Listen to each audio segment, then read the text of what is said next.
नमस्कार। न्यूज 24 उत्तर प्रदेश उत्तराखंड में आपका स्वागत है। आपके साथ मैं हूं मानस श्रीवास्तव।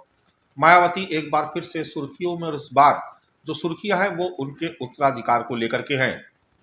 दरअसल मायावती ने अपने भतीजे आकाश आनंद के ससुर अशोक सिद्धार्थ को जब से पार्टी से बाहर निकाला उसके बाद से कई तरीके की चर्चाएं हो रही थी।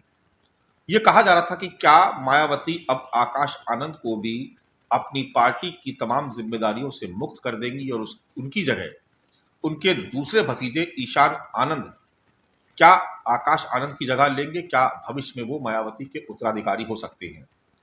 इन तमाम चर्चाओं पर विराम लगाते हुए मायावती ने एक के बाद एक 5 पोस्ट एक्स पर किए, जिससे उन्होंने अपनी पार्टी की और अपनी स्थिति को स्पष्ट किया।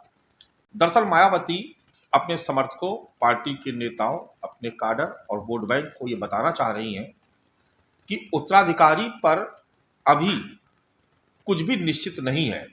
उन्होंने काशीराम का जिक्र किया और ये कहा कि अपने जीते जी काशीराम ने जिस तरीके से मायावती यानी खुद उन्हें अपना उत्तराधिकारी नियुक्त किया, उसके पीछे एक बहुत बड़ी वजह यह थी कि मायावती काशीराम के साथ आजीवन उनकी सबसे ज्यादा भरोसेमंद शिष्या बनकर रही। पार्टी के मूवमेंट को आगे बढ़ाया, बाबा साहब के सपनों को साकार करने के लिए लगातार पार्टी के लिए काम किया और काशीराम के बताए रास्ते पर चलते हुए पार्टी के लिए दिन रात मेहनत से काम किया और पार्टी को इस स्तर तक पहुंचाया।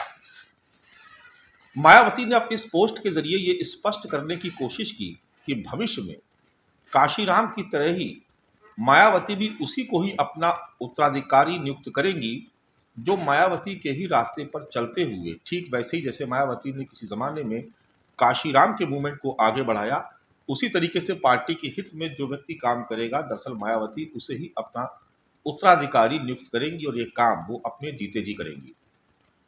हालांकि मायावती के इस पोस्ट के बाद से आकाश आनंद के कैंप में सन्नाटा पसरा हुआ है। अभी तक किसी भी तरीके की कोई प्रतिक्रिया नहीं आई है, लेकिन एक के बाद एक जिस तरीके से तमाम चुनाव में मायावती को हार का सामना करना पड़ा, उसके पीछे ये निकल कर सामने आया है कि पार्टी के भीतर जबरदस्त तरीके से गुटबाजी चल रही है।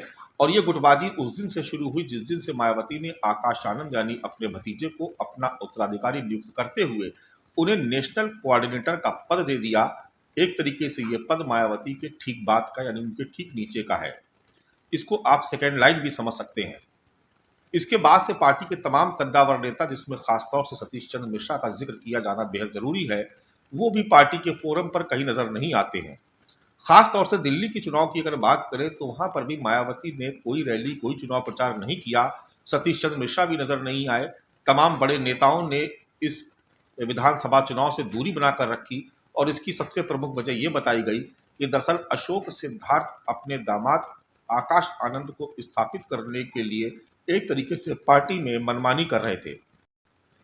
आपको याद होगा कि लोकसभा चुनाव के दौरान भी सीतापुर में एक भाषण को लेकर के मायावती ने आकाश आनंद को नेशनल कोऑर्डिनेटर के पद से हटा दिया था।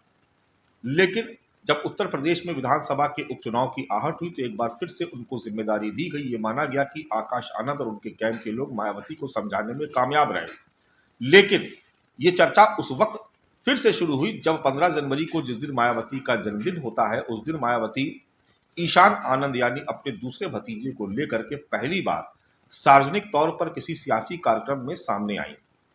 उस दिन से ही इस बात की चर्चा चल रही थी।